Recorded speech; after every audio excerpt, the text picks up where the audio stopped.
Mi familia llegó hace 47 años a la casa donde vivimos actualmente, una casa vieja. La primera noche de su llegada, mis papás dormían hasta que escucharon cómo los trastes se rompían al caer al suelo y pensaron que la repisa que acababan de poner se había caído. Mi papá fue a checar qué tanto había sido el daño. Para su sorpresa fue todo que estaba intacto. No había ni un plato tirado y llamó a mi mamá, que al llegar a la cocina tuvo la misma cara de sorpresa al no ver nada. Pensaron que la mudanza había sido difícil y el cansancio debió de darles una mala jugada. La noche siguiente, mi papá escuchaba entre sueños que el agua corría y se despertó. Fue hacia el baño donde provenía el sonido y la tina ya había alcanzado su límite de agua y se estaba saliendo. De inmediato la cerró y revisó que la llave estuviera bien, pero todo estaba en orden. Por un momento pensó que había sido mi mamá quien la había llenado y se le había olvidado cerrarla, pero recordó que ella estaba dormida desde antes y él, antes de dormir, fue al baño y estaba cerrada la llave. Prefirió no pensar tanto en eso y se fue a dormir. Noche tras noche pasaban cosas distintas, y no solo las llaves del agua se abrían, sino que en dos ocasiones el olor a gas se hizo que mi papá levantara de golpe para cerrar las llaves de la estufa. Se escuchaban ruidos como murmullos o pasos. Mi papá iba siempre a ver, pero no había nadie, hasta que en una ocasión se cansó y, al oír ruido, sacó su pistola y se dirigió hacia la cocina donde provenía el ruido. Y fue cuando lo vio: un hombre de negro con gabardina, sombrero y unas botas que terminaban en pico. Pero lo que más le sorprendió fue ver la oscuridad que lo hacía destacar en medio de las sombras.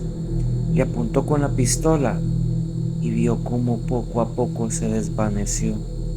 Prendió la luz de inmediato, pero ya no había nadie. Y lejos de tenerle miedo, mi padre se dio unos pequeños golpes con la pistola en la cabeza, diciendo: quería matar a un muerto. Seguro es el sueño. El tiempo transcurrió y mis papás ya estaban tan acostumbrados a los sucesos paranormales que fueron disminuyendo cada vez más, hasta que un día mi hermano Ernesto le preguntó a mi papá quién era el vaquero que venía a visitarlo. Mi papá le preguntó que cuál vaquero, pensando que era un amigo imaginario, hasta que se le puso la piel chinita al escuchar: el hombre que está de negro con un sombrero grande, grande y una capa grande, grande, también tiene botas como de vaquero. Él no supo qué decirle y dijo que tal vez era un sueño, y Ernesto insistió que no, pero él no fue el último en verlo. Cada vez que venían visitas era cuando más presente se hacía. Un vecino, que al peinarse frente al espejo vio un sombrero tras de él, y al voltearse se topó cara a cara con aquel hombre y se desmayó. En una fiesta de disfraces de Ernesto, donde vieron al hombre en las escaleras y ya querían coronarlo como el ganador, pero después no lo encontraron. Ernesto no les dijo que estaba muerto hasta después de la fiesta. Y lo que más les impactó fue la ocasión donde descubrieron que tenía voz y que incluso podía imitar las voces. Cuando un amigo de mi papá llegó borracho a dormir a la casa y a la mañana siguiente ya no estaba, mi papá le marcó para preguntar cómo estaba y por qué se había ido. Don Hilario, ¿de qué me está hablando? Si usted me corrió, me quitó la cobija y me dijo largo de mi casa. Y te dije: pero compadre, si ya me había dicho que me podía quedar, y me gritaste largo de mi casa.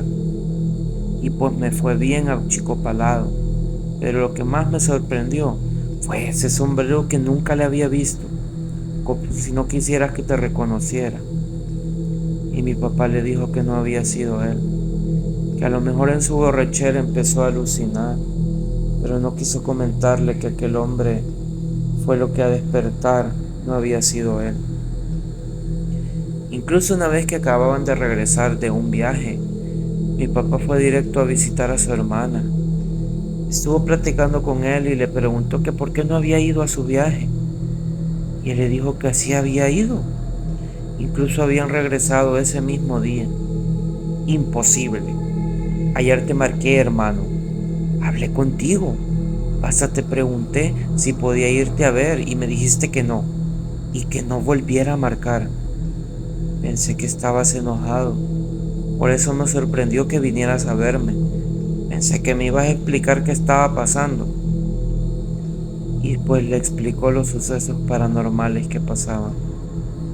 Después de una tarde de charlas, mis papás decidieron regresar a la casa y vieron un balón el cual Ernesto reconoció quién era el dueño y salió a entregárselo. Más tarde regresó y le contó a nuestros padres lo que había sucedido. El balón era de Alan, el vecino de al lado. Dice que jugando fútbol se le voló el balón e intentó brincarse de su azotea a la nuestra con ayuda de sus hermanos y primos, pero vieron que un hombre de negro los corrió. ¿Saben cómo me describieron a ese hombre? Sí, con gabardina, capa, sombrero y botas de pico. 2 décadas después nací yo. Veía a ese hombre pasar. A veces entre la oscuridad lo percibía. Le pregunté a mis papás por él y ellos me contaron todas estas y más anécdotas sobre él. Entonces empecé con mi celular a captar evidencias y a hacer experimentos. Acaba algo sobre su origen. Él vivía aquí, pero murió de un infarto en el cuarto de mis papás. Lo curioso es que también se parece en la casa de los vecinos, la cual antes era una sola casa. Él era un hombre de dinero, pero al morir nadie supo dónde estaba su riqueza. Pero tenemos la sospecha de dónde se puede encontrar, ya que cuando estábamos haciendo el sistema de cisterna, los encargados le dijeron a mi papá que había algo abajo y que si le permitían traer su equipo para analizar. Mi papá cedió y empezaron a investigar. Trajeron sus detectores de metales y muchos otros aparatos que francamente no tengo idea de qué eran. Y le dijeron que había plata. Él dijo que siguieran cavando. Lo hicieron, pero pasaban cosas raras. Se escuchaba como si siguieran haciendo hoyo, pero no había nadie. También a uno de los trabajadores estaba saliendo del hoyo, pero él dice que lo jalaron y se cayó de nuevo. Y había muchas trabas para seguir cavando, hasta que se toparon con agua corriendo y mi papá tuvo miedo a que se inundara la casa y mejor mandó a cerrarlo. También piensan que por eso él no ha podido descansar. No sabemos si ahí está su fortuna y por eso nos quería correr, pero ya se resignó. En la actualidad, aún se sigue apareciendo, y más cuando hay visitas, pero tengo un amigo en específico que le tiene odio. Él sabe hacer eso del viaje astral. Yo no le creía y lo reté. Le dije que me describiera cómo era el cuarto de mi hermano, el cual nunca ha entrado, y lo hizo con lujo de detalle. Hasta me dijo que tenía en los cajones y yo estaba impactada. Pero en pleno viaje, él empezó a temblar y a sacudirse como si estuviera convulsionando. Le hablaba hasta que por fin abrió los ojos y le pregunté qué era lo que había pasado. Él dijo que estaba viendo las cosas del cuarto, explorando y de repente vio a ese hombre. Me lo describió tal cual lo habían visto todos. Él tuvo miedo porque le impactó lo oscuro que era y se quería mover pero no podía. Él es muy poderoso y le impidió seguir avanzando hasta que pudo regresar a este plano, pero cambió totalmente. Se puso pálido, tenía ojeras enormes, sus labios se pusieron azules, parecía un muerto, y mejor se fue a su casa. Entonces hice un experimento. Le dije que dibujara lo que había visto y le dije a mi tía que también lo ha visto que lo dibujara. Y de hecho, ambos dibujos plasman al mismo hombre.